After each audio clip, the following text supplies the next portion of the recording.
لوگ یہ کہتے ہیں جب یہ چاروں امام قرآن و سنت کو مانتے تھے تو ان میں اختلاف کیوں ہے؟ تو یہ الزام پہلے صحابہ پہ لگے گا. وہ بھی تو قرآن و سنت کو مانتے تھے مگر اختلاف ان میں بھی تھا.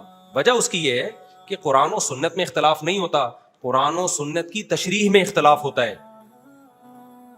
جب قرآن و سنت کی تشریح میں اختلاف ہو گیا نا تو اب اس اختلاف کو ختم کرنا ممکن نہیں ہے. جس کو جو تشریح سمجھ میں آ رہی ہے وہ اس کو فالو کرے گا, دیٹس آل.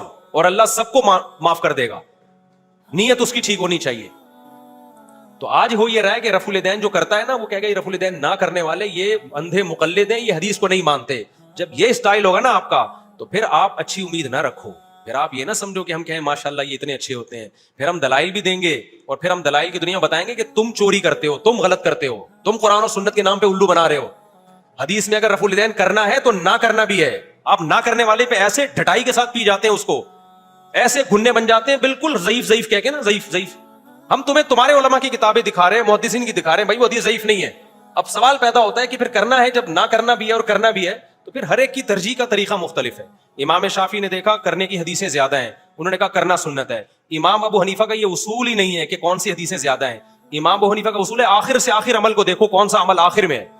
امام صاحب کی دلیل یہ ہے کہ بھائی رفع الیدین اگر کرنے کو دیکھا جائے تو 2 سجدوں کے درمیان بھی کرنا ہے, سلام کے وقت بھی رفع الیدین ہے, کیونکہ نبی نے سلام کے وقت صحابہ کو رفع الیدین سے منع کیا ہے. اس کا مطلب صحابہ پہلے کرتے تھے اور یہ کام صحابہ نے خود سے نہیں کیا ہوگا, یقیناً نبی کو دیکھ کے کیا ہوگا, پھر نبی نے چھوڑ دیا. تو جب 2 سجدوں کے درمیان نبی نے چھوڑا ہے, حالانکہ سجدوں کی حدیث موجود ہے اور کسی حدیث میں نہیں ہے کہ نبی نے 2 سجدوں کے درمیان کرنے سے منع کیا ہو.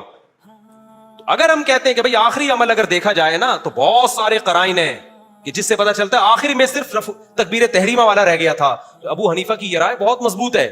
آپ نہ مانیں لیکن آپ یہ کہیں کہ ہماری رائے ہے, باقی تو سب گھاس کھا رہے تھے, یہ بات نہیں ہم مانیں گے. یہ کوئی جاہل تو مان لے گا, کوئی پڑھا لکھا آدمی اس کو تسلیم نہیں کرے گا. سمجھتے ہو کہ نہیں سمجھتے ہو؟ امام ترمذی نے جو لکھا ہے نا رفع الیدین نہ کرنے والی حدیث کے آخر میں, انہوں نے لکھا وہ بھی یقول غیر واحد من اہل العلم, کیونکہ امام ترمذی اہل علم تھے نا, امام بخاری کے شاگرد, ان کو اختلاف پیش کرنا آتا تھا.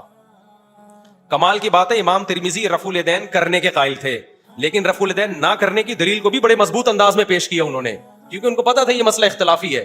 آج کیونکہ جاہل پیدا ہو رہے ہیں, علم ہے نہیں, 4 حدیثیں 4 نمبر مل جائیں اٹھا کے ایسے تھوپتے ہیں دوسروں کے اوپر کہ ہمیں ہی پتا ہے یہ تو گھاس کھا رہے ہیں 1400 سال سے. سمجھ میں آ رہی ہے بات کہ نہیں آ رہی؟ تو یہ کسی عالم کا اسٹائل نہیں ہوتا. جو بھی علماء ہوتے ہیں ان کو پتا ہوتا ہے کہ کس کی دلیل کس لیول کی دلیل ہے, تو اس کو وہیں رکھتا ہے وہ.